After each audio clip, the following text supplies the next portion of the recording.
Hello everyone, అందరు ఎలా ఉన్నారండి? నేనైతే సూపర్ ఉన్నానండి. మీరు కూడా సూపర్ డూపర్ గా ఉండాలని మనస్ఫూర్తిగా కోరుకుంటున్నాను. మీరు అందరూ ఎలా ఉన్నారో కూడా అయితే నా కింద కామెంట్ బాక్స్ లో షేర్ చేసుకోవడం మాత్రం మర్చిపోకండి.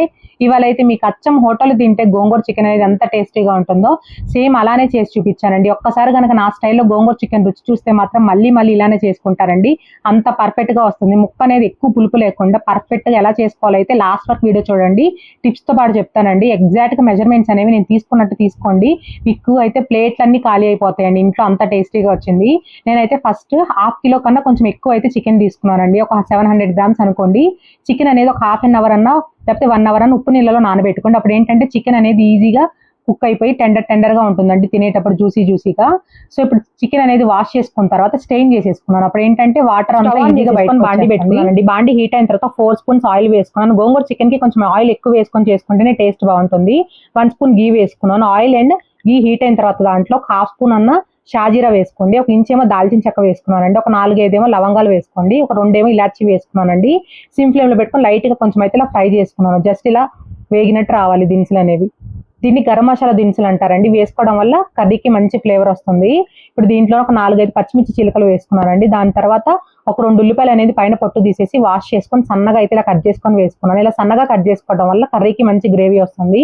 ఒక 3 ఎండుమిరపకాయలు కూడా వేసుకున్నానండి. ఉల్లిపాయ త్వరగా మగ్గటానికి హాఫ్ స్పూన్ పసుపు అండ్ హాఫ్ స్పూన్ అయితే ఉప్పు వేసేసుకొని దీంట్లోనే కొంచెం అయితే కరేపాకు వేసుకున్నానండి. ఇక్కడే కరేపాకు వేసుకోవడం వల్ల గోంగూర చికెన్ కి మంచి ఫ్లేవర్ వస్తుందండి. ఖచ్చితంగా కరేపాకు అయితే ఎవరు స్కిప్ చేయొద్దు.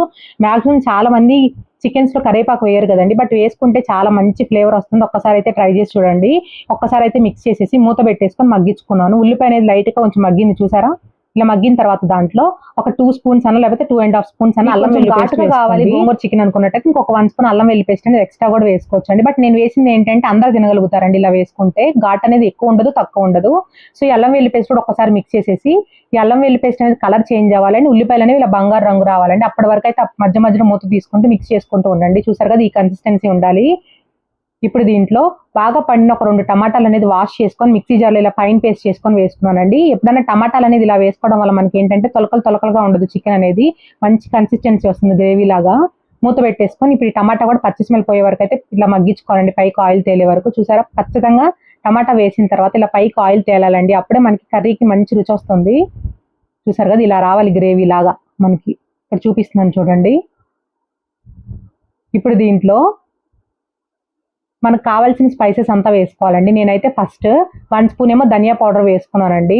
ధనియా పౌడర్ వేసుకున్న తర్వాత హాఫ్ స్పూన్ జీరా పౌడర్ వేసుకున్నాను. ఇక్కడ కారం అనేది కొంచెం ఎక్కువ పడుతుందండి, చూసుకొని వేసుకోండి. ఎందుకంటే గోంగూర వేసుకుంటాం కాబట్టి కొంచెం కారం ఎక్కువ పడుతుంది. ఒక హాఫ్ స్పూన్ ఏమో కల్లుప్పు వేసుకున్నానండి. బాగా ఘాటుగా ఉన్న కారం ఏమో ఒక 3 స్పూన్స్ అన్న 4 స్పూన్స్ అన్న వేసుకోండి. కొంచెం ఘాటు తక్కువ అయితే ఒక 6 స్పూన్స్ వేసుకోండి. ఎందుకంటే గోంగూర వేస్తే మాత్రం ఖచ్చితంగా ఉప్పు కారాలు అనేవి ఎక్కువ పడతాయండి. అప్పుడే మనకి గోంగూర చికెన్ అనేది పర్ఫెక్ట్ గా వస్తుంది. ఇది ఒక్కటి గమనించుకోండి. ఒక్కసారి అయితే ఇలా మిక్స్ చేసుకున్నాను. ఇక్కడే మనకి కారం వేసుకోవడం వల్ల గోంగూర చికెన్ కి మంచి కలర్ వస్తుందండి. మీకు నచ్చినట్టయితే కాశ్మీరీ రెడ్ చిల్లీ పౌడర్ కూడా వేసుకోవచ్చు అండి, ఒక 1 స్పూన్ అనేది కారం ప్లేస్ లో. ఇప్పుడు చూడండి, ఒక్కసారి అయితే ఇలా మిక్స్ చేసేసాను. అంటే కారం అండ్ పౌడర్స్ అని పచ్చి స్మెల్ పోయే వరకు అయితే మిక్స్ చేసుకోవాలి. ఇప్పుడు చూడండి, ఇలా అయితే పైకి ఖచ్చితంగా ఆయిల్ తేలాలి. ఇలా ఆయిల్ తేలే వరకు అయితే మగ్గిచ్చేసుకొని మనం వాష్ చేసుకొని స్టెయిన్ చేసుకున్న చికెన్ అయితే వేసేసుకోవాలి. వేసేసుకొని చికెన్ అనేది ఇప్పుడు హై ఫ్లేమ్ మీద పెట్టుకొని అయితే ఫ్రై చేసుకోవాలండి. ఇలా చికెన్ అనేది హై ఫ్లేమ్ లో పెట్టుకొని ఫ్రై చేసుకోవడం వల్ల ఎక్కడ మనకి చికెన్ అనేది గట్టిగా అవ్వదండి. ఇది ఒక టిప్ అండి. చికెన్ వేసిన తర్వాత దాంట్లో హాఫ్ స్పూన్ పసుపు వేసేసుకొని ఇప్పుడు ఈ మసాలా అనేది చికెన్ అంతా పట్టించాలి. ఒక్కసారి అయితే మిక్స్ చేసుకోండి. ఇలా ఖచ్చితంగా ఒక 5 మినిట్స్ అన్న మిక్స్ చేసుకోండి. కొంచెం మనకి చికెన్ లో నుంచి వాటర్ వస్తుంది కదండి. సో వాటర్ అంతా ఎవాపరేట్ అయిపోయి పైకి ఆయిల్ తేలే వరకు అయితే మూత పెట్టుకోకుండానే మగ్గించుకోవాలి హై ఫ్లేమ్ మీదే. సో ఇలా మధ్య మధ్యలో అయితే ఖచ్చితంగా తిప్పుకుంటూ ఉండండి. అప్పుడు ఏంటంటే ముక్క అనేది మాడిపోకుండా ఉంటుంది. సో మధ్యలో నాకు ఏంటంటే కొంచెం పుదీనా అండ్ కొత్తిమీర వేసే అలవాటు ఉందండి. మీకు నచ్చకపోతే స్కిప్ చేయొచ్చు, లాస్ట్ లోనే వేసుకోండి. నాకు అలా అలవాటు కాబట్టి నేను వేసుకున్నాను. వేసేసుకొని ఒక్కసారి అయితే మిక్స్ చేసేసుకున్నాను. చూసారా, మనకి చికెన్ లో నుంచి వాటర్ అంతా వచ్చేసి పైకి ఇలా ఆయిల్ తేలింది. చూసారా, ఇలా ఆయిల్ తేలే వరకు ఈ స్టేజ్ లోనే మనం హై ఫ్లేమ్ లో పెట్టుకొని చికెన్ ఫ్రై చేసుకుంటాం కదండి. తర్వాత ఆయిల్ తేలింది కదా, ఇప్పుడు దీంట్లో ఒక 3 కట్టలు మీడియం సైజ్ గోంగూర అనేది ఆకుల వరకు తుంచేసేసుకొని ఒక 2-3 సార్లు వాష్ చేసుకొని ఇలా ఆకులనేమో కట్ చేసుకోండి. కట్ చేసుకొని వేసుకోవడం వల్ల ఏంటంటే మనకి ఈజీగా మెత్తగా నలిగిపోతాయి. మీకు కొంచెం లేతగా ఉన్నట్టయితే ఆకులు డైరెక్ట్ గా కూడా వేసుకోవచ్చు. సో ఈ ఆకులు వేసుకున్న తర్వాత సిమ్ ఫ్లేమ్ లో పెట్టేసుకొని ఒక్కసారి అయితే మిక్స్ చేసుకోవాలి. ఇంకా ఆకు వేసిన తర్వాత ఇంకా ఫ్లేమ్ అనేది సిమ్ ఫ్లేమ్ లోనే ఉండాలండి. ఎందుకంటే మనకి బాగా ఆకు అనేది ఈ ఆయిల్లో మగ్గాలి. అప్పుడే మనకి ముక్కకి ఆ పులుపు అనేది పడుతుందండి. ఇది ఒక టిప్ అండి, చికెన్ గోంగూరతో చేసేటప్పుడు ఇది ఒక టిప్.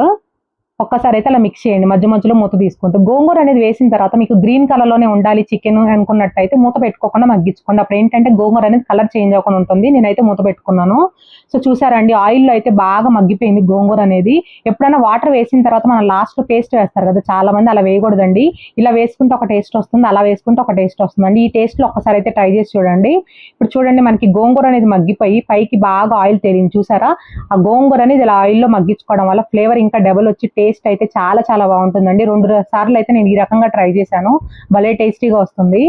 చూడండి మెత్తగా అయిపోయింది గోంగూర అనేది. అలా గోంగూర అనేది మెత్తగా అయ్యే వరకు మిక్స్ చేసేసుకొని మూత పెట్టేసుకొని లాస్ట్‌లో కొంచెం మనకి గ్రేవీ అనేది ఉడికినట్టు అర్థమవుతుంది కదండీ గోంగూర అనేది. అప్పుడు చిన్న గ్లాస్‌తో ఒక గ్లాస్ ఏమో హాట్ వాటర్ వేసుకోవాలండి. హాట్ వాటర్ వేసుకోవడం వల్ల మనకేంటంటే చికెన్ అనేది గట్టిపడదు. అదే టెంపరేచర్‌లో కుక్ అవుతుంది కాబట్టి పర్ఫెక్ట్‌గా వస్తుంది. ఎప్పుడైనా చల్ల నీళ్ళు వేయకండి. ఒక గుప్పెడేమో కరివేపాకు గూడా వేసుకున్నాను వాటర్ వేసిన తర్వాత. చూసారండి వాటర్ నేను ఎక్కువ వేయలేదు. జస్ట్ ముక్క లైట్‌గా మునిగేంత వేసేసుకున్నాను. సో, ఇప్పుడు సిమ్ ఫ్లేమ్‌లో పెట్టుకొని బాగా మగ్గించుకోవాలి. వాటర్ అంతా ఎవాపరేట్ అయ్యే వరకు, పైకి ఆయిల్ తేలే వరకండి. మధ్య మధ్యలో మూత తీసుకుంటూ తిప్పుకుంటూ ఉండండి. అప్పుడేంటంటే అడుగంటకుండా ఉంటుంది. చూసారా అండి పైకి ఆయిల్ తేలింది చూసారా? ఖచ్చితంగా గోంగూర చికెన్ చేసేటప్పుడు కొంచెం ఆయిల్ ఎక్కువ వేసుకోండి. అప్పుడే మంచి ఫ్లేవర్ వస్తుంది మీకు. ఇప్పుడు లాస్ట్‌లో కొంచెం ఆయిల్ తేలిన తర్వాత ఒక 2 స్పూన్స్ చికెన్ మసాలా వేసుకున్నానండి. ఎవరికైనా చికెన్ మసాలా రెసిపీ కావాలనుకున్నట్టయితే నాకు కామెంట్ బాక్స్‌లో అడగండి. షేర్ చేస్తాను. నేను ఇంట్లోనే చేసుకుంటానండి చికెన్ మసాలా అనేది. మనం ముందే గరం మసాలా దినుసులు వేసుకున్నాం కాబట్టి ఎక్స్‌ట్రా గరం మసాలాస్ ఏం అవసరం లేదండి. మనకు ఆ ఫ్లేవరే సరిపోతుంది. ఇప్పుడు లాస్ట్‌లో కొంచెం అయితే కొత్తిమీర వేసేసుకొని మూత పెట్టేసుకొని ఆ మసాలా పచ్చి స్మెల్ పోయే వరకు అయితే మగ్గించుకున్నానండి. మళ్ళీ పైకి ఆయిల్ తేలింది చూసారా? ఇలా ఆయిల్ తేలిన తర్వాత ఫ్లేమ్‌ని అయితే ఆఫ్ చేసేయండి. ఒకసారి ముక్క కుక్ అయిందా లేదా అని ఇలా చెక్ చేసేసి నేనైతే మళ్ళీ కొంచెం కొత్తిమీర అయితే వేసేసుకొని వేడి వేడిగా అయితే ఇలా గోంగూర చికెన్ అనేది అన్నంలో అన్నా లేకపోతే చపాతీస్‌లో అన్నా సర్వ్ చేసి చూడండి. ఒక్క ముక్క కూడా వదిలిపెట్టకుండా అన్నం మొత్తం ఈజీగా తినేస్తారండి. అంత పర్ఫెక్ట్‌గా కుదురుతుంది గోంగూర చికెన్ అనేది. చూసారు కదండీ! నేను చూపించినట్టు గోంగూర చికెన్ అనేది మీరు కూడా ఇంట్లో ట్రై చేసి చూడండి. ఖచ్చితంగా పర్ఫెక్ట్‌గా అయితే వస్తుంది. మెజర్‌మెంట్స్ అనేవి నేను చెప్పినట్టయితే వేసుకోండి. మీకైతే ఎక్కడ పులుపు అనేది ఎక్కువ అవ్వకుండా చాలా చాలా టేస్టీగా వస్తుంది. ఈ గోంగూర చికెన్ రెసిపీ అయితే మీకు నచ్చింది అనుకుంటున్నాను. నచ్చినట్టయితే ఒక చిన్న లైక్ చేయండి. షేర్ చేయండి అండ్ కామెంట్ చేయండి. అండ్ పక్కనే ఉన్న బెల్ ఐకాన్ని ప్రెస్ చేయండి. అప్పుడు నేను పెట్టే వీడియోస్ అన్ని మీకు నోటిఫికేషన్స్ వస్తాయి. ఈ రెసిపీ నచ్చిందండి. నచ్చినట్టయితే మీ ఫ్రెండ్స్ అండ్ ఫ్యామిలీ మెంబర్స్ కూడా ఈ రెసిపీ అనేది షేర్ చేయండి. వాళ్ళు కూడా ఇంట్లో ట్రై చేసి మీకు ఎలా కుదిరిందో అయితే చెప్పమని చెప్పండి. Thank you so much for watching. Take care. Bye bye. See you next video.